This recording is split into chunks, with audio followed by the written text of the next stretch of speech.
Hello and welcome to another episode for Chai for Change. Today is going to be a slightly interesting one. I recently spoke on Rachel Williams' LinkedIn Live audio event, which is what you're going to hear after this. She asked me a lot of really useful questions to try and help other clinicians going through transition. It's an episode where I talk about how I help other clinicians going through transitions as well.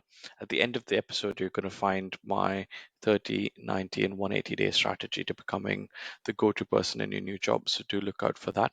And give Rachel a follow on LinkedIn. She's a fantastic ex-nurse who's now helping clinicians with their English language skills, and especially when they come to the UK. So getting them up to speed with what the culture is like and what the language requirements are like. So give it a follow and see her LinkedIn for some fantastic content, and hope you enjoy this audio episode soon. For anybody watching on YouTube, this is going to be blank for the rest of the show. Find me on coachwithshub.com. My email is shubs@gmail.com, or find me on LinkedIn. Connect on LinkedIn. See you soon. Hi, welcome to another LinkedIn Audio Live Medical Talks. I'm Rachel, Medical English Coach, and today we are talking strategies for clinicians in transition with Dr. Shubhendu.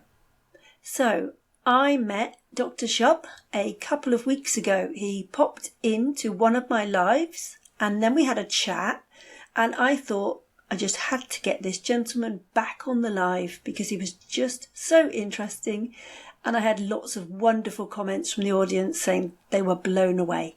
So we got him back on, and in today's live we're going to look at his journey from Manipur University to the UK to becoming an ER doctor, moving into quality improvement, and then moving into coaching clinicians and helping them to solve some of their biggest problems. Unfortunately, due to a tech issue, I forgot to record the introduction, so we're going to do it again. So, over to you, Shub. Can you tell me a little bit about yourself? Yeah, thanks for having me. This is such a fantastic place to be, and I'm just as surprised that we didn't record this the first time around. So it'll never be the same, but I think what I was telling everybody was how I came from Manipal to the UK. If I remember, I was talking briefly about that time at the end of internship when you're at a place where you've just gained a lot of knowledge, you have an interest in medicine, and you want to make an impact, but you kind of feel that there's lack of value for a failing system. And as I stared out into the next 5 years at that point, I kind of felt trapped by the system and having to do just the next step, which I wasn't sure at that point if it's taking me in the right direction or not. So I narrowed all of that down, decided to do emergency medicine training, and I came to the UK via the PLAB route. And that's where I thought I'll get my dream job, I'll become a consultant, and I'll finally be financially independent, and not be stuck in that system. But after getting here, there was, of course, another different ladder to climb. And whatever sort of got me till here wasn't going to get me any further. So this was now in 2020 was sort of where I've taken a jump to from. I got to UK in 2019. I was working in Leicester as my first job in emergency medicine. And then obviously the pandemic came around. And that was also the year when I decided to get married. My wife and I both were applying for training posts. We both wanted to stay in the same place, of course, with COVID. And we also had the looming visa over our heads that we needed a job to keep the visa to stay in the country and to get married and all of those things. And I think that probably was like the most stressful time for me. It was a time with a lot of stress. There was I've almost forgotten it, but I know it's there. There's this fear of failure of, all of these plans you're making, all of the things that you're trying to achieve. What if they don't work out? And that was a big one, I think. And managing the expectations from not just yourself, but also your family members, the in-laws, and just a sense of feeling like, am I good enough to actually do what I came here to do? So I think that time in my life definitely sort of hangs around as a big one. And and I say this because yesterday I was listening to a podcast by Ali Abdal, and he had Russell Brunson on as a guest, and they were talking about two ways to look at a problem. And he said an issue might either be a maths problem, you jig things around, move it around, make right decisions, or it could be a drama problem where it's about who you become and the internal work and the struggles and limiting beliefs and things like that. So this phase was probably the culmination of everything, where there was a maths problem of like, where do we go? And we made an Excel sheet of all of my rankings and all of my wife's rankings, and we said, where can we pick and choose so that we manage to live together and get into training and still progress on this ladder. But then there was also the drama problem of, okay, fine, we're making the right decisions, we're studying, we're giving the exams and all of those bits, but is that going to be enough for us to get a job? And I guess the short answer is probably no, but I don't know if you want to dive into any of this just yet, and then we can go into all of those difficult bits. That's sort of what the early phases of my arrival into the UK were. So much to dive into there, actually. So I'm going to go back a little bit. Leicester, emergency medicine during the pandemic. That's a bit of a jump in the deep end. So you just arrived and then everything went crazy. Well, I was a bit lucky. So I arrived about 11 months before it all kicked off. So I got time to settle in without pandemics. And in fact, when in India, you're very much used to using gloves and a mask for almost every patient because there's a lot more communicable diseases. And I came to the UK and they said, don't wear a mask. It gets in the way of patient communication. So I had to kind of adjust to that. And then, of course, we went the other way in a year's time. Oh, that's interesting about the mask and wow, okay. I think now we are now much more wearing masks, even when even though the pandemic's gone now, I feel like I see a lot more masks being worn. It sort of changed our thinking around that a lot, doesn't it? I'm going to go into the next bit. I like the internal and the maths and the drama, and the fact that you and your wife put everything down on an Excel sheet. That's very, very logical and sensible. So some of those skills that you've developed making decisions, and I am terrible at making decisions. I would like to be better. So we could dive into, we're going to move towards your coaching. So some of the skills that you've developed working as an emergency doctor, going through all of these changes, have they helped you become a better decision maker? I think they definitely have. Decision making in itself is quite an art, I think. And when you are doing it on such a regular basis in the emergency department, there's a few things that you kind of learn about it. And I think if there's one thing to take away, it's probably starting with the end in mind. So starting with what is it that you are making the decision about, and where is it that you're trying to head to. So for example, before we made our Excel sheets and made our ranking, it was about figuring out the priority order of which place individually we want to work at versus which place is a reasonable place for us to live in the middle and be able to commute to, and which one matters more. And there were definitely some places that personally we would have liked to work over some other places which were an easier commute.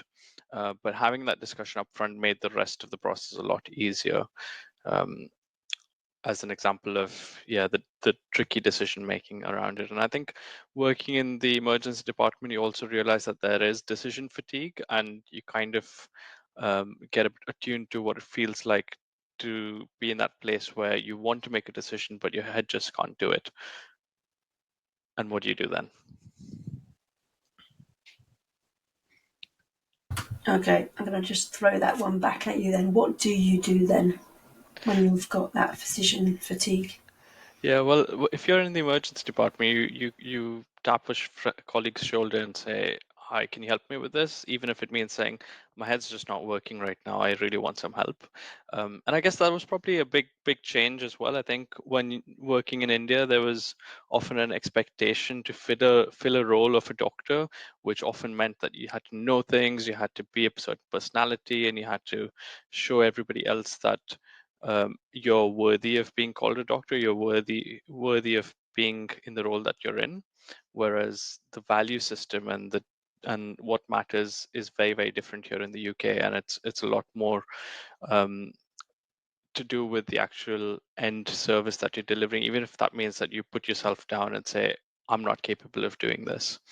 And I think that value alignment is very different in India and in the UK, and certainly has made me feel a lot more at ease and be able to practice medicine in what I feel is very idealistic, not having to think about money, not having to worry about what you can or cannot do for patients.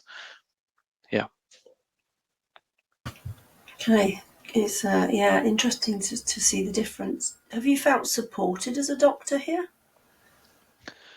Certainly have. I think not every hospital is the same in terms of coming to the UK for your first job. There's some places which are definitely a lot more used to having foreign graduates. Leicester was one of them. So I was one of many other foreign doctors who had joined. So our supervisors were kind of familiar with what to expect, and I still remember probably my first or second day on shift. They said, "You're going to go to where the ambulances come in and just spend the whole day doing cannulas because we know you haven't done any cannulas in India." And I said, "How do you know that?" It was very true, but very quickly got into being able to do cannulas and grew my skills from there. Wow, I didn't know. Why do you not do cannulas in India? Is it just all the nurses that do them for you?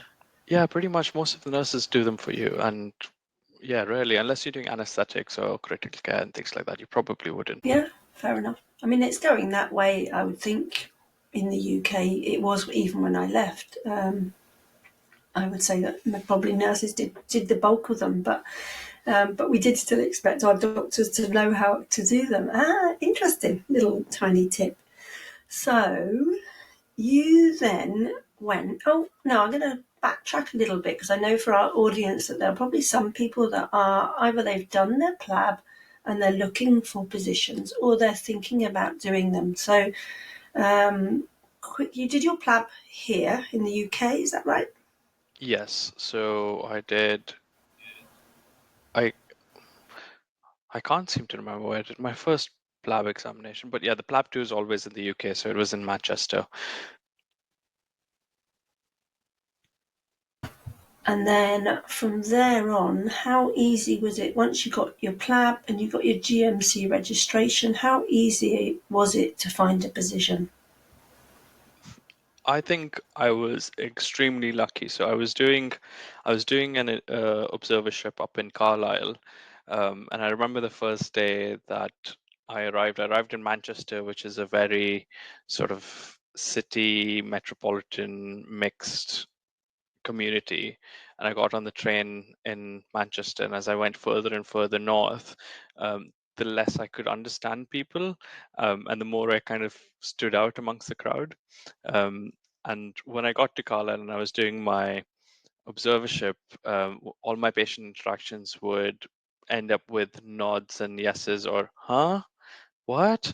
because I couldn't really understand their almost Scottish accent, and they couldn't understand my really fast, twisty Indian accent. And it was quite an experience. So I was doing my observership up in Carlisle, and my wife was doing hers in Leicester.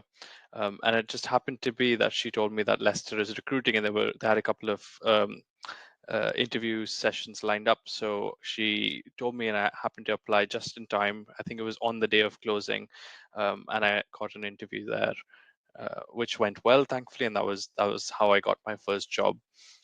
And it happened to be in that time when I'd come for PLAB and I'd kept an extra month or two to be able to do interviews and observerships. But unfortunately, from what I'm hearing, that's not how it is anymore. It's really busy, and it's really hard to get in both observerships but also interviews. Yeah, I'm getting it all the time in my inbox with people going, "Do I know anybody? Can I direct people towards?" Um, The other option is Ireland, if anybody's listening. Not that I would love you to come to the UK, but sometimes people are finding it a little bit easier. The Irish are actively recruiting at the moment, and sometimes we have Mary that's in the audience, and she's worth connecting with. Yeah, but we still need doctors here. But I just think it's got really the bureaucracy, everything's got really difficult, unfortunately, at the moment. So you were just sort of in the right place at the right time. Yeah, I think my whole journey, if I look back, and if someone had said that, okay, you're gonna manage to get to UK and train in emergency medicine, I would have thought, okay, fine. If someone said that you and your wife will manage to get there and she's gonna get into orthopedic training and you both will do well, I would have still thought that is possible. If they would have said that we would have changed 10 hospitals, managed to live in the same place while there was a pandemic, and relocate and like start your own business and things like that, I would have thought that's absolutely never possible at all. So I think my journey has been unique as everyone's is, but it's also been a series of things going right, as well as a series of things that kind of have been like the math versus drama problem that I've worked through, which I'd love to talk to everybody about. Which is, yeah, exactly what we are going to do. So you listed three things that. So you moved from being an ER doctor to becoming a coach. Obviously, you went through professional coaching training, because there's a lot of people out there that can call themselves life coaches, business coaches that don't have any training. But I did go down your LinkedIn. You are professionally qualified to coach people. And what made you make the move, and then what are you now bringing to that? Because you are coaching clinicians as well, aren't you? Yeah, so that was an interesting time again. So I think um, about 3 years, 3 or 4 years into being in the UK, I was in a training program. I'd gotten to grips with most of the clinical side of things, done a few of my exams, and it was at that point when I was looking up towards the consultant job, and it was about 3 years away. And I said, "Oh, that's going to be gone in no time. I've been in the UK for longer than it's going to take me to get to a consultant job." And as I looked at that job, I said, there's some aspects of the job I really enjoy and some aspects of the job that I'm not so sure would be like if I took a whiteboard and I just wrote what I want to do in life, some of those things probably wouldn't be on there. And yet some of the things on the whiteboard weren't in the job description. So this is the point at which I got a coach of my own, and I did a lot of soul searching and deep dive into what are my strengths, what are my weaknesses, what do I really enjoy about the job on a day-to-day basis, and what am I trying to make happen in my life around me. So I guess what I was trying to make happen was to really be impactful. And what I enjoyed the most was, yes, the intubation, the resource cases and scenarios are exciting and they're fun, and I'll always love to do them. But what really stuck with me was the ability to take an undifferentiated case or presentation and really sort through jungle and figure out what's going on. And I said, okay, how do I take that skill that I've got and I enjoy and make a bigger impact with it? And that's kind of what initially led me to think about management consulting. And I said, okay, we can solve bigger healthcare problems through management consulting. And I was going very heavily down that route. I'd got interviews lined up, and I said, as a stepping stone, let me figure out what the world of quality improvement looks like. They use similar set of skills. They're working in healthcare, and the advantage was that I could do that sort of within a healthcare setting. So I was working 50% in the emergency department and 50% in this quality improvement role. And the quality improvement role was a bit more corporate. We had a standing desk, an office, and people who worked 8 to 5. It was very, very different from the clinical work. And I had to figure out how to use Outlook and make calendar appointments and all of that stuff. And it was during my quality improvement work that coaching sort of came back at me, and their approach to quality improvement to was very much coaching heavy, and they brought methodologies from quality improvement into the hospital, into the frontline workforce, and said, what are the problems you're trying to solve and how can we help you solve them better? And through that, I was introduced to the world of coaching, and I said, this is something I really, really enjoy and really enjoy doing. Up till this point, most of the coaches I'd met or most of the other medics who became coaches were pretty much focused on sort of well-being, burnout prevention. I said, that's really good, but I really want to try and solve bigger problems. And this kind of became a way in which my strengths matched with my passion, matched with what I enjoyed doing. And so I said, I really need to do this. And I went to the Center for Executive Coaching, and that's where I did my coach certification.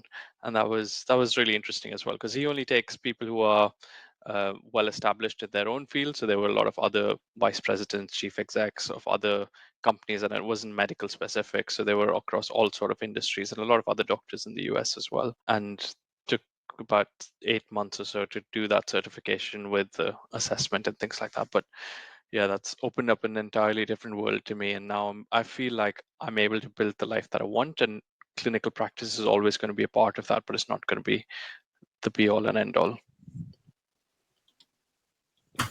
Okay, so yeah, you wanted to solve the bigger problems. Can you give me some examples? Oh, that's a good one. So I think something we've all probably experienced is when we are working in healthcare, we're all sort of pieces of the puzzle. And even if we do our entire bit really well, the patient journey means that there's a lot more people involved and a lot more system involved. So even if we deliver really good patient care in the emergency department, but there's no flow through the department, they're waiting 12, 14 hours overnight, and then they get, for example, DVT to PE, and they become a lot worse. Even if you feel like in your interaction with the patient, you've done a good job, their journey might be very different. And that's sort of a very short-term example. Still, there's lots more that happens when the admissions are a lot longer. So what I worked on in my quality improvement role was focused on heart failure as well as frailty, so frail older patients, and how their pathway through the emergency department can be optimized so that they get the care that they need and can be kept home so that they can avoid all of the complications of coming into hospital. Wow, okay, I'm really interested in that because, yeah, because obviously it's been a long time since I've worked in hospitals, but it was the patients that come in, the older patients, that they're just at so much more risk of infections, uh, not just infections, just being overlooked as well. They often they don't. Sometimes they're that much older. They often come in without relatives that are there to advocate for them, so they don't get the care that they probably deserve. So it's a yeah, and also we have this horrible word called bed blockers, but that's having an impact, and I think that probably came up yesterday in wonderful the conversation from our new Prime Minister on there's no money left. So, did you manage to solve that problem of older patients? Obviously, it's probably not solvable, but did you have an impact on how they were treated in ER and how the outcomes were hopefully reduced? Well, I think at the end of it, we ended up with a really, really good strategy with multiple people on board, which I've handed over to a team. And in fact, I just had a meeting with them, and there's fantastic work going forward, provided there's funding that can show up behind it. And that's the big challenge. But at least we ended up defining what is it that we really want to achieve for them and what's the best way to get there. And it was very much in alignment with what NHS England was trying to do and what the same day emergency care strategy was as well. And so, how is so you said that within the quality improvement, they were using a lot of coaching to help solve these problems. So, was it literally getting down to really digging into the why questions? So it was an interesting approach because generally coaching is a no advice sort of way of doing things, because advice, for many, many different reasons, which I won't really go into, doesn't always work and it often can backfire as well. And coaching is a way in which you ask useful, thoughtful questions to help people see what they may not have seen before.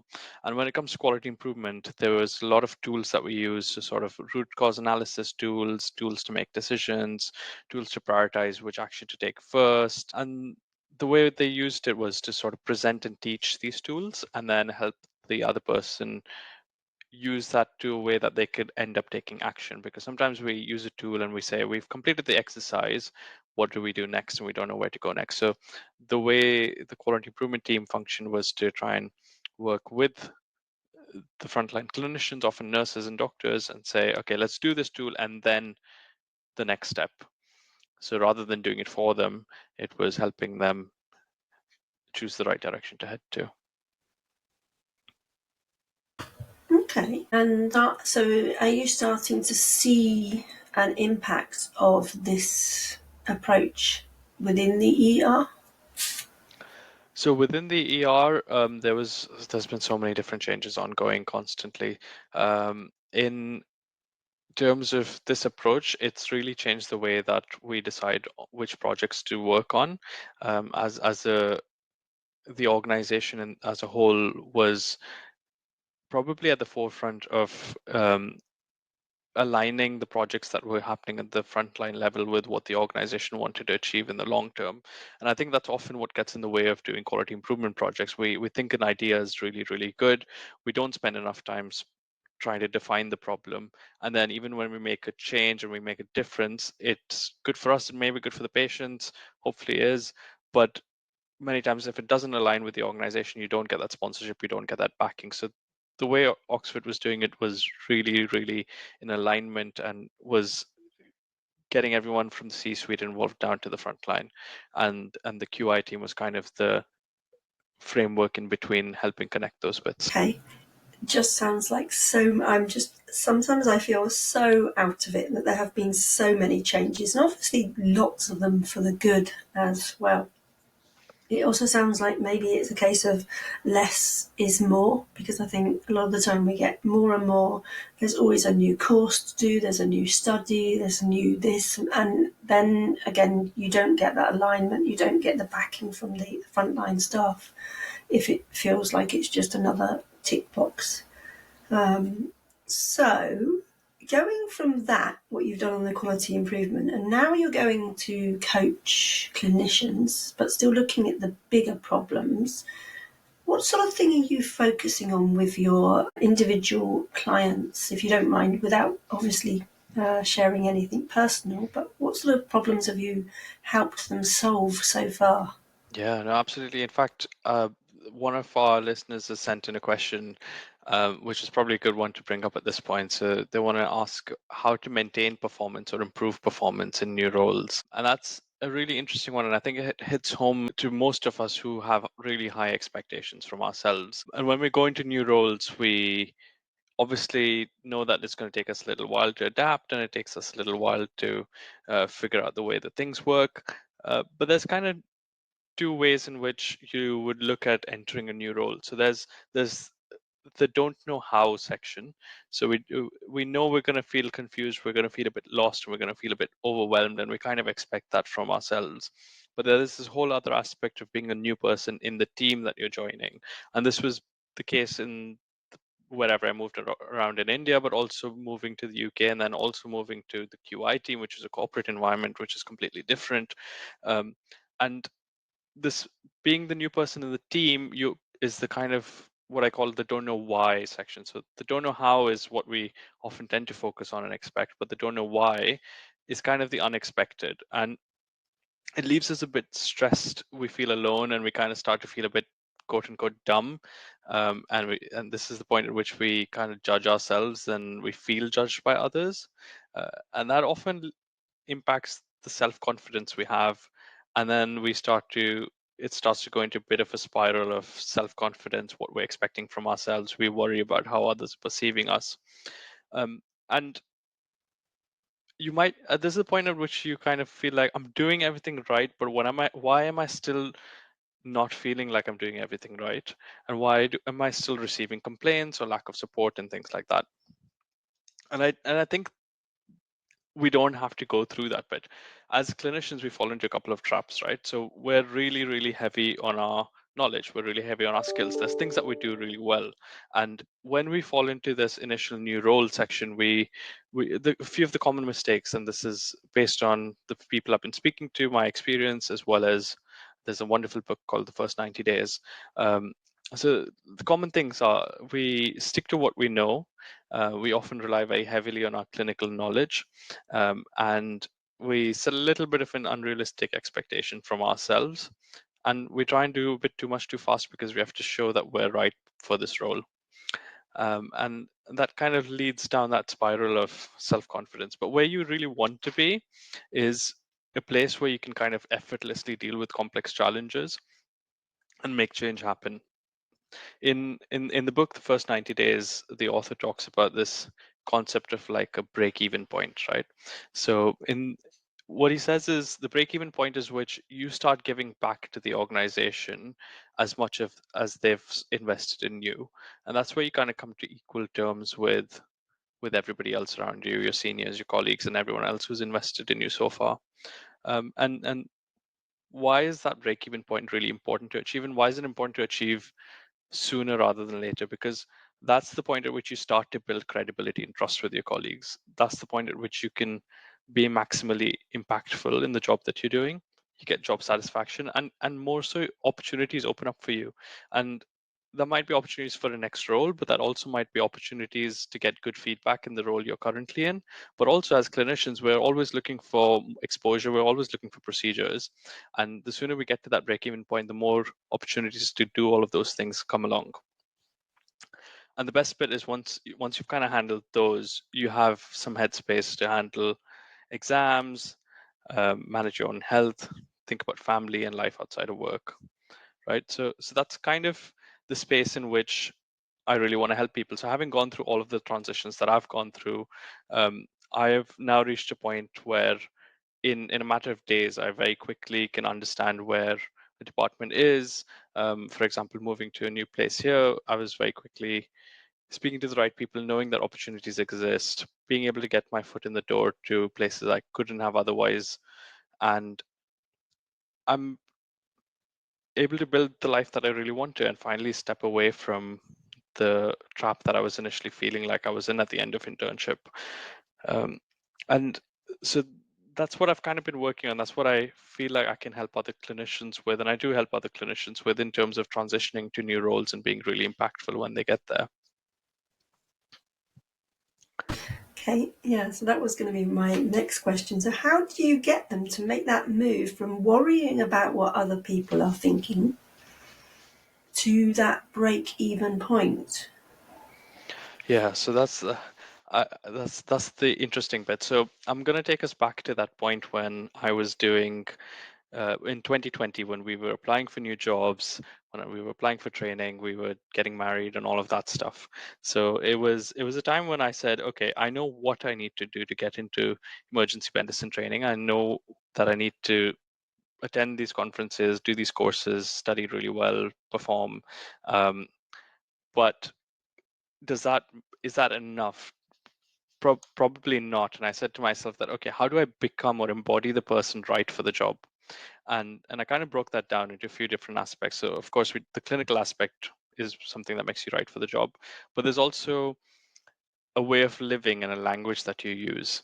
So things that are your interests, your hobbies, the books you read, the podcasts, the people you surround yourself with, are you using the same language as the people expected to be in that role?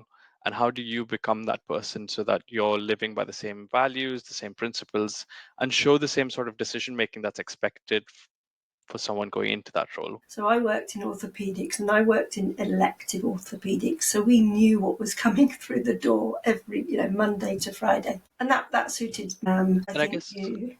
Yeah, go ahead. sorry, but I'm wondering in terms of the many doctors you work with, especially when it comes to English, how much of the way in which they're saying what they're trying to say and the cultural aspect behind the English, how much does that impact what they're trying to achieve? Oh, majorly, because you mentioned earlier about worrying about what others think about you. That's one extra thing that they've then got to worry about. So if English is not your first language and you're having any problems communicating what you want to say, then there's the extra worry that it's not that what you've said, it's not the content, but there's the worry that they may just not have understood you. There's also um, the worry that what you bring from your culture is not as valid because it's different. So that comes into it as well.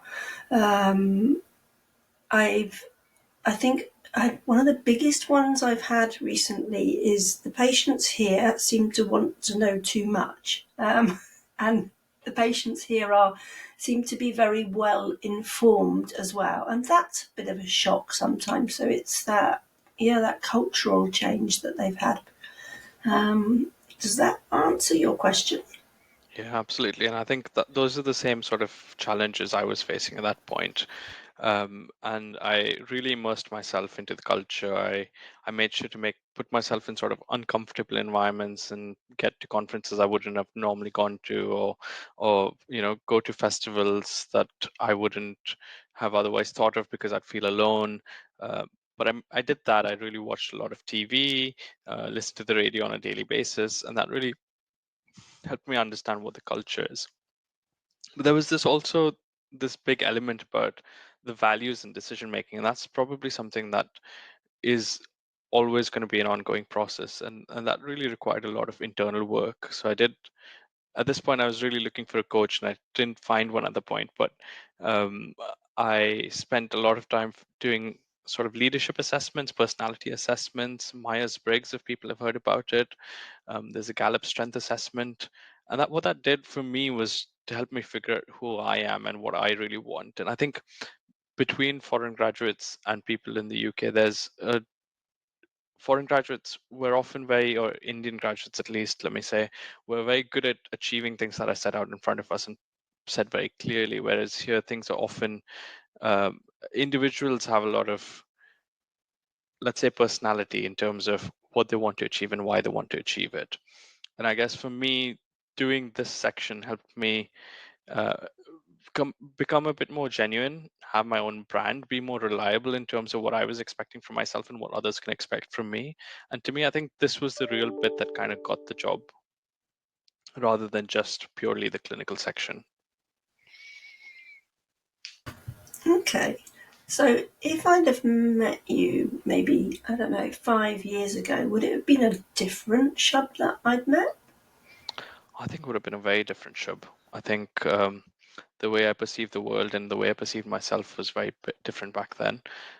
What I expected from myself and the skills that I thought I had were different as well. I was very much judging myself by the outward achievements I had, what job I'm getting, how much difference I can make to patient care. Whereas now it's who can I be, what can I embody, um, and what value do others get from me by me being me to the best of my ability.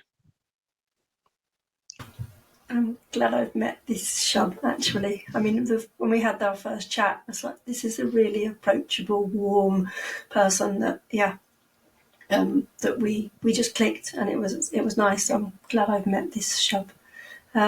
We are sort of 40 minutes in, so I'm just going to throw it open because otherwise I'm asking all the questions. If there's anyone in the audience that wants to jump up on stage and has a question for Shub, then they can. Can you all hear us? Can we get some hearts, loves, and smiles just to tell us that you didn't all disappear and go home? Okay, thank you. Right. Oh, fantastic. That's good. So the next one is, does anyone want to feel brave enough to come up? And you can put your hand up to say, I would like to speak, and then we can pull you up on the stage. And then if you've got a big, and straight away, here we go. Right. Aston is coming up. Hi, Ros, can you hear us? Hi, yes. Hello to both of you. And Shub, it's been really fascinating listening to your talk so far. Thank you for sharing. I work with a lot of emergency medicine doctors coming from India, and so this is particularly interesting that you come from that background as well. My question is really, what strategies can you give me? So if I face with a doctor, colleague, who is struggling with their English, and I have to break the bad news, as it were, to say that actually there are a lot of elements of their delivery skills, particularly, obviously not the content. I'm an applied linguist. I'm not a medic. I can't judge that. But what strategies would you give me that I could then, better advise somebody in that particular scenario? Because I always feel like I'm just, really breaking the worst news possible. Nobody ever corrected them on their delivery skills, so their intonation, their tone of voice, etc. I know how applicable it is to giving an effective message and passing that effectively to the message across to the patient, but I sometimes struggle to sort of find the right words to break that news. I don't know if you have any strategies for me. Yeah, that's a really interesting problem, I guess. Just to get this right, these are doctors who are good in terms of their grammar and vocabulary, but just the way they're saying things is the issue. Exactly. And, often they've come from India, not necessarily, but often. And, in emergency medicine, obviously, there's a lot of breaking bad news needs to be done, and it's fast paced, etc. And, the focus may be more on, on the actual news and not the way it's being delivered. So, I sometimes struggle to say it in a way that they can see the ultimate benefit. Do you know what I mean? How much insight into the issue do you think they have? Well, that's part of the reason. That's part of the complication, I think, because I think that possibly they haven't ever been told that before. And is that something that they're kind of expecting themselves to do differently, or is that feedback they've received from other people? Mainly, it's it's feedback from me and From as I yourself. said, Okay. yeah. Okay, and so I would probably I would probably suggest exploring where that's coming from and how they're perceiving themselves in that scenario and how they would actually like to be perceived. Oh, interesting. Yeah. And perhaps comparing that with a colleague they look up to, and how that colleague perceives themselves, and maybe even having an honest conversation with that colleague and saying, okay, why did you approach the patient this way, or how did you word it in that particular way? I think often it's the intentions behind it are really, really good, but we kind of do what we've always seen be done. Yeah. And trying to change that means trying to change a lot of values and perception of ourselves along the way. Yeah. No, that's interesting. Yeah. So I'd never thought about the actual perception of themselves looking, sort of looking inwardly or getting them to look inwardly. I've always sort of focused on on the outcome for the patient or the relative who's receiving that information delivered in a particular way that they might feel is too abrupt and too rapid and and isn't conveying the actual isn't in a line with the words that are being spoken. You see what I mean? But that's interesting. Yeah. Well, I know Rachel often does recordings for the people that Rachel works with as well, don't you? And I don't know what comes up as a result. Oh yeah, I record all of them, which they get over at the start. They're a little bit reluctant, but I do record everyone. It's given me. I think it gives me the time to go back, I listen and go, what's not quite right here, which I can't do when I'm doing immediate feedback. I sometimes need that time to go, okay, there's something not right here, but why is it not working? And then I've also looked at the information giving culture in other countries and see what's different depending on where they come from. So in some countries, it's very normal to give all the details first of all, and then the answer that the person's asked. Because how can they evaluate the answer if they haven't got all the details? In the West, we tend to give the answer and then follow up with the details. Twisting it, turning it around makes a real difference. But unless you actually point that out, and they see somebody else doing it, I often use sort of a lot of, and I know you do as well, Ros, a lot of authentic material. So we look at how someone else gives that bad news, and then we try to get them to notice what's different between the way they're doing it and the way someone else is doing it. I think that's where mentoring also comes in really, really handy within the practical environment as well. Yeah, no, absolutely. I think what I was sort of getting at was the impact on them, as sort of hearing this for the very first time. What you were saying earlier about having so many things to contend with in that transition period, and not sort of necessarily thinking that actually something which, as a linguist, we think of as something major, but as a clinician, possibly less so, because you're not necessarily aware of the impact of a tone of voice, that we might be as applied linguists. So it was really about how they might perceive, me telling them this information, and how they process that, and is like, oh, yet another thing I have to contend with in my transition. But thank you very much anyway. Thank you. I imagine they perceive you quite well, Ros, because you're very gentle at putting feedback across. So I'm sure that I try. Thank you very much. Thank you, Ross. I've got a question from Ross McKean, Dr. Ross. He's somewhere noisy, so he can't come on stage. So I'm going to read it out. And he wants to ask us how we view the role of mindfulness in allowing disassociation from our oftentimes unhelpful ego. Did you get that, or do you want me to read that out again, Shub? So the role of mindfulness in dissociating ourselves from our ego. Yeah. I think that is such a good one. I think that is probably the ideal use case of being mindful on a day-to-day basis. In fact, there was another client I was speaking to earlier today, and she said, I'm just all up in my head and I'm trying to solve these problems while thinking about them. And sometimes the thinking is making the problem worse. And I just need to be myself and drop into my body and feel what's happening around me. I think it's a good way to break the cycle of the narrative that constantly goes on in our head. And I don't know how many of us kind of realize this. There's always a story we're telling ourselves. There's always a narrative that's kind of going on in almost all our heads. There might be the voice of our parents. There might be most often our mum's voice trying to tell us how to perceive ourselves or how to judge ourselves. And it often can get in our own way of the way we're performing. And mindfulness is probably one of the best ways to just quieten that down and say, let me just watch what's happening here. And it gives you the ability to take reins back and be a lot more intentional about what you're doing moving forward.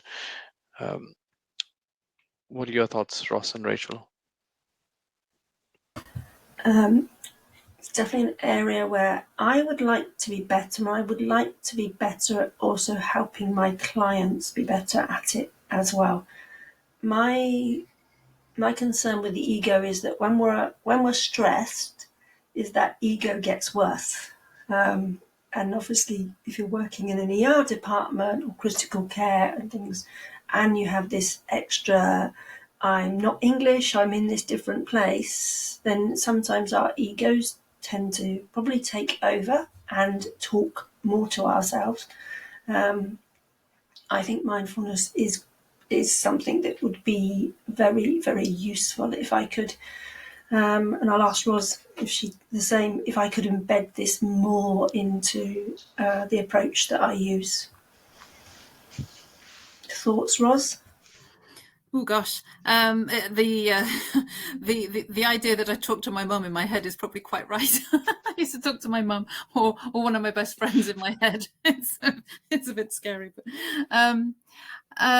yes, I suppose, yeah, I've not sort of got into mindfulness particularly, but certainly I probably need to sort of fix it into my own approach to life before I start sort of suggesting it to other people. But no, definitely a way forward. Yeah, I'm sure. In terms of language acquisition and sort of helping our learners make that transition from one culture to another, because essentially that's what we do on a daily basis, isn't it? How? I'm not so sure on the how. We can ask Shub for some how. I've advocated walking to a lot of my clients, especially the ones that are preparing for exams. It's like, can you stop doing these long hours of studying? Can you actually break it up and get away from what you're doing and going outside, countryside, walking, just try to disconnect. But yeah, Shub, any ideas? How do we help our clients become more mindful? I think it's probably a combination of all of them, but also an element of identifying when you're not being mindful, or the opposite of where you want to be. There's often a lot of behaviors that we end up doing, or mistakes that we make, or things that we say to ourselves or others, which might represent that we're in a heightened state of adrenaline, or a bit stressed, a bit worried. And part of it is about realizing that, oh, that means that I'm in this place and I need to be a bit more mindful. And then using whatever kind of mindful practice you have to, it may be just going and drink a glass of water, or going for a walk, depending on where you are and how much time you've got to hand. But I think the first bit of identifying that this is when you need to do it is something that is crucial to being more mindful, or using mindfulness to your advantage, I guess. I mean, I was going to say my first thoughts was it should be part of medical training for our doctors, but I think I'm going to go back. I think we should be teaching our children right from early, part of normal education, this mindfulness, because especially nowadays where we've gone so far down the tech route, and I love tech, but I think we need some balance. Absolutely. I am going to just take the last 4 minutes because I remember that there was something that I promised everyone that I'd shared with them, which is like the strategy to become the go-to person, and I haven't talked about that yet. So I'm going to very quickly cover Yes, that. go. Yeah, sorry. So essentially also building on the first 90-day book and the kind of research that I've done with people who've gone through a couple of transitions, the thing that we really want to achieve in the first 30 days as clinicians is one, reliable clinical decision making. So you need to be both a good clinical decision maker, but it needs to be reliable and consistent. That's kind of like your baseline. And the next thing you kind of want to work towards is your reputationality, which is a combination of your personality and the reputation that you hold amongst your colleagues. And this is essentially, think of it as a personal brand. It takes into account your leadership style, your communication style, the relations you have with your colleagues, whether you leave a positive impact on the team or not. And also for us, patient satisfaction is a big chunk of it. The moment your patient sort of says anything, you might think the conversation is just between the two of you, but it often is witnessed by many people around you as well. So reliable clinical decision making and a good reputation will set you up in your first 30 days. What you then need to do is in the next sort of 60 days, so over in your first 90 days, try and figure out what matters to the organization. So this is going to be either research work, innovation work, improvement work. It might be education, but try and identify the key issues that are impacting the organization, but also the key issues that the organization's interested in solving. And if you're working on these three things, you're going to very quickly become an integrated part of the team, and then quickly a person who the organization's willing to invest in. If you continue building on this in the next 180 days, be it research, innovation, education, clinical expertise, you're soon going to become the go-to person, and that means that you are known for that. The organization wants to keep you for your special expertise or whatever you've given back to the organization.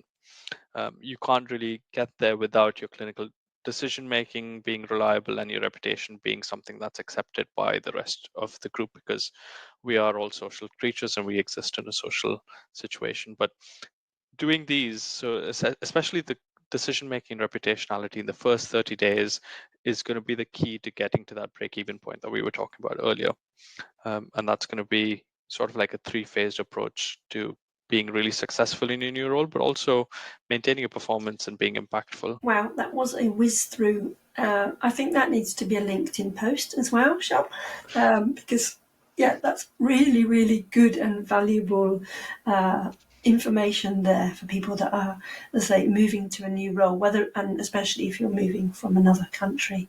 So wow, can we see you post about that as well? If you're not following Shub already, I know we've got lots of fans in the audience, got a few that might not be. Yeah, go and give him a follow, and I will give him a push to definitely put some posts out about that, if that's okay. Absolutely. Yeah. We probably have to have you come back on again. We tried to pack so much into this 1 hour. So thank you very, very much for your insights. And I think maybe we can do another one where we actually just maybe do one called Your First 30 Days. I think we could do a whole session on that one. If you want to come back, if you've enjoyed yourself. Absolutely. I've got 1 thumbs up in the crowd, 2 thumbs up. So yeah, I Oh, think you have? if more and more keep saying, oh, there we are. Oh, Okay. yeah, look at So, that. Okay, it's been useful. And some hearts as well. There we go. oh, Okay, thank you very, very fantastic. much, Shub. Thank you, everyone, for coming, and goodbye, all of you. Thank you, everyone.